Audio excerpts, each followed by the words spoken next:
بسم اللہ الرحمن الرحیم۔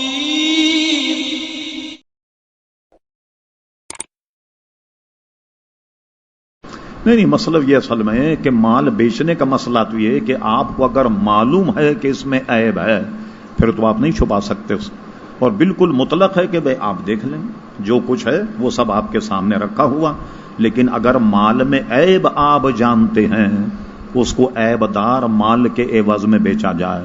خود امام اعظم ابو حنیفہ رضی اللہ عنہ کی سیرت کا ایک واقعہ ہے، ایک آپ کپڑے کا کاروبار کرتے تھے تو تھان میں کوئی نقص تھا، ملازم کو معلوم نہیں تھا، امام اعظم کو معلوم۔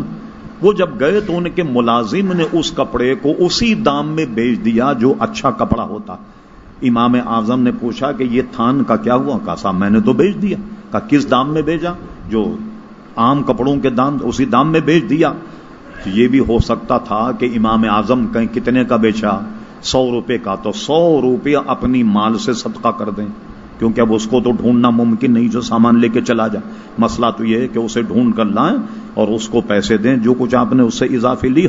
تو امام اعظم ابو حنیفہ کا تقوی یہ تھا کہ آپ نے پورے دن کی آمدنی صدقہ کر دیں، تاکہ کوئی حرام ناجائز پیسہ میرے مال میں نہ شامل ہو جائے۔ تو عیب بتا دینا چاہیے، اور جب عیب ہو کپڑے میں تو وہ عیب دار کپڑے کے دام میں بکنا چاہیے۔ اور پوچھئے ہو گیا؟